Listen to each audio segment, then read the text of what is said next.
Y'all here? Oh, that's, Oh, yeah. wow. It's a lot better than the last 10 years. So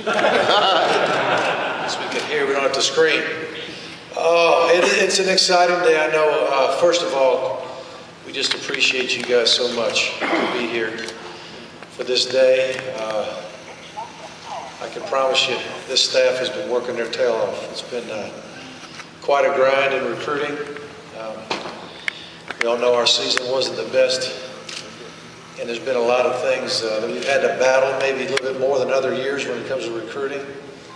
But I really believe that this class will end up being the largest and most talented and the best bunch in the 10, 11 years now. So can't talk about everybody's. There are some we can't speak of specifically. The young men that have already faxed in. There's faxes, I think, coming any second. Some of them might already come, I don't know. Did they come? Don't know yet. If this thing beeps, I'll just kind of let you know as it happens. But there's a couple, 2 or 3 that are any second now supposed to be coming through. And so, you know, we're just as excited as you are. We're just as anxious as you are in some cases, I'm sure, too. But it's been a situation where a lot of people had to work really hard and take care of business to get the kind of results that we're getting right now. There's a lot of tremendous optimism and energy in this Butts-Mehre building, and especially the new expansion. Our current players are very, very excited about what's happening. They're working. You know, we're not doing mat drills. Some people say, well, why aren't you doing mat drills? Well, you can ask the boys why we're not doing mat drills, because they're getting a taste of that just about every day with Coach T and his group of strength staff. And, it's already paying off big. We've got a couple freshmen that have gained as much as 8 pounds and 10 pounds in just a short time. The 2 mid-year guys, I think Conley's gained about 7 or 8. And LeMay's, I think, did you say he gained about 10, Mike? He's already gained 10 pounds. And you know, they're getting strong, they're eating right, and we're doing all the other things we need to do too. But we've got a really fine group of leaders on both sides of the ball that are 100% bought into winning, and they're not going to take anything less from their teammates, which is really crucial. Coaches can drive teams, but when players drive teams, you got yourself a chance. So we're very excited about what's happening. We hope we finish as strong as we think we will, and you know, we'll just have to wait and see. I'll just open it up to some questions that you all might have. If you want to ask about a player specifically that you know has already sent his fax in, we can make comment on that. And if you ask about a name that we don't know the answer to yet, we'll just tell you we can't speak about that young man yet. So I'll just open it up to any questions you might have having to do. Well, of course, our staff is here to answer any questions specific to a position. Or if you want to ask a football question not related to recruiting, you can do that also, because we've got all of our coaches here. One thing you'll probably ask sooner or later is the offensive line position, what's going on there. And I would think relatively soon we'll have someone in place. A tremendous amount of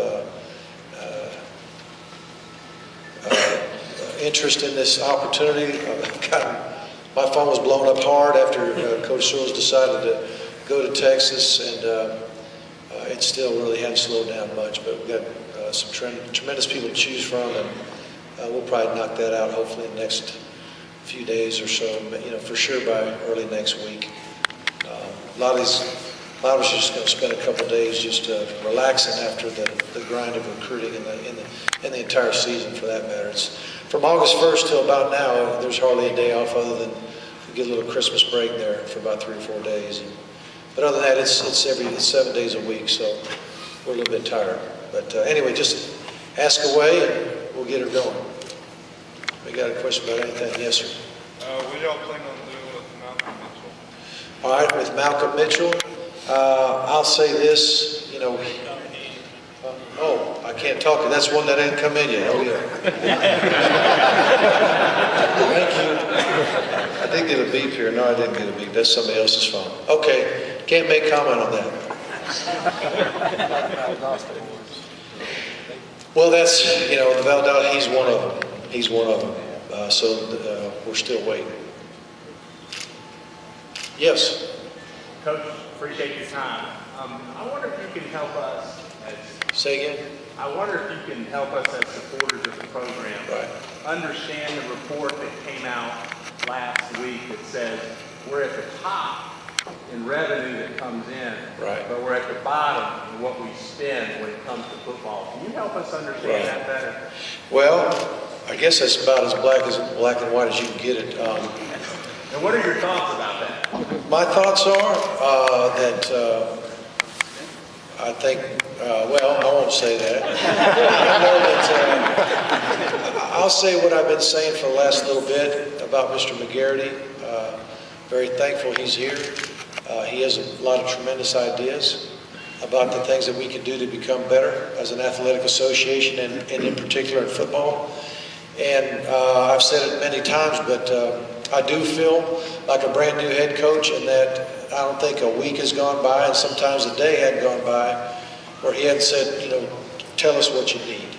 So there's a lot of things that are coming down the pipe that are ideas that are going to help benefit our players, and most of them do cost money. So I think that the goal is not going to be to win that particular race. I think it's good to be frugal with money. I think our athletic association is in a very strong position financially compared to some. That if they were just totally free spending, we might find ourselves in trouble and not be able to do some things that we want to do. But Damon Evans and his staff, did a very good job of managing things, and I think there's money there now to make some decisions that can really benefit us. So I think that those things are on the way. Anybody else? What about that? I think his letter of intent is in C. And it's actually C. Sanford C. He's a wide receiver, and I'll turn that over to Coach Ball.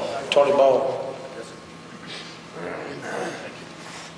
Sanford C. is the receiver out of Leesburg, Georgia, Lee County High School, and we're very excited that he has decided to become a dog, and looking forward to him having a bright future here. Let's get a question. Yes, sir. I hate to drum up the whole dream team thing again. All right. I was just curious, did you project that this was going to really be a really particularly strong year in the state of Georgia? Well, we did. The question was about the dream team and just about how strong we thought the class was. That's kind of what generated that whole dream team idea, that it was just one of those years in the state where we thought there were some elite players. And, one of the hardest things for us to do is to evaluate and nail down who you're going to go after, especially in our own state. And what people got to understand sometimes is a lot of the out-of-state teams, they'll come in and they'll just offer like mad. They'll just throw them out there like candy. And quite frankly, I'm not going to name names of schools, but a lot of them will do that just to get in the fight. And then if a kid commits too soon that they're not sure they want, they'll tell them, well, that's not a committable offer, whatever the heck that means. You know what I'm saying? But when we offer a kid in our state, and he says he's coming, we want to take him. Okay, so, sometimes we're a little bit slower to offer maybe than other out-of-state schools, and sometimes that'll hurt a kid's feelings.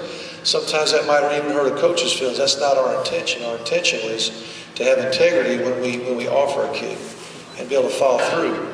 Now, if we say we're going to sign 3 at a certain position and we fill up, you might try to get 3 linebackers and you got to offer 10. Well, when you fill up and you tell the kids, hey, we have filled up at your position, I think everybody understands that as doing it the right way. But if you offer a kid and he turns around and says he wants to come, and you're like, well, heck no, you can't come, that's not good business. Now, that's happened one time since I've been here, and it was a big deal. It's a big deal to me because we don't do it that way. And but that was kind of a lack of communication thing. And, but we don't want that to ever happen. So, you know, when we're trying to, you know, look at the 2012 Georgia Dream Team, you know, we want to make sure we're really sure of who we're offering, because if they pull the trigger, you know, we're not turning back on it. I hear some beeping. Is that my phone? It was good, Coach. Good news. All right, good news. Y'all got it Friday, probably. All right, Malcolm Mitchell is a dog. Now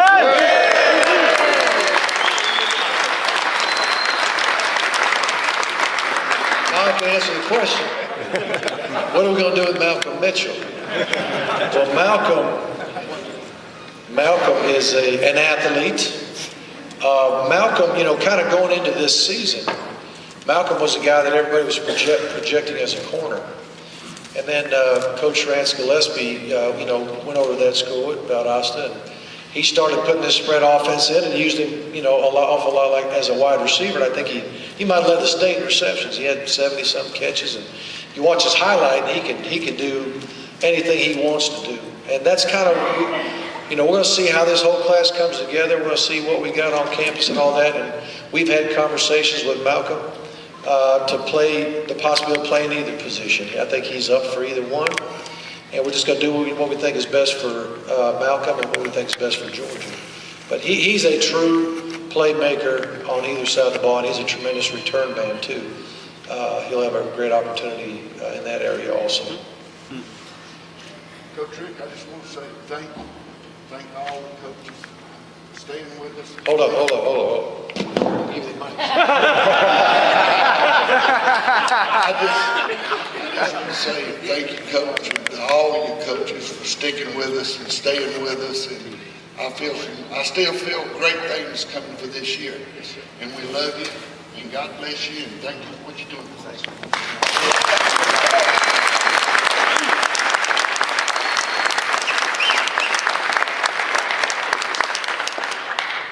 The best is yet to come. Did I turn it off? I was going to say the best is yet to come, I can promise you. I'll go in the back bench, so go ahead, sir. Same question about Nick Marshall. What's your... Nick's in, right? I tell you what, let's have Coach Lakatos talk a little bit about Nick. Maybe we'll have Coach Ball. Well, we have Coach Ball. We'll give him. Coach Ball's had a shot. Good morning, everybody. As you guys know, Nick Marshall is one of the most amazing athletes that I think we have in this class. And he's a guy, looking at defensive back-wise, that I usually don't get a chance to coach those type of guys because they're usually over on offense. But I'm looking forward to him, you know, just watching him. They played him a little bit at the corner this year. We had a chance to watch him play. He's very athletic. You know, he's physical. He's got good size to him. We're looking forward to trying to start him off at corner, and I'm sure we're going to have, you know, some things to utilize him on the other side of the ball as well. But looking forward to working with him. He's a good player. And if you're going to run a little wild dog formation, he'd be ideal for that. With his tremendous experience as a quarterback. Yes, sir. Our receiving crew was about the best in the nation this past year. How about this coming year? How are they going to stack up? What we're going to do to replace the best? Big AJ. Ask about a receiving core in general. Why don't I have Coach Lilly come up? He's got one of those guys that can receive the ball, and you can talk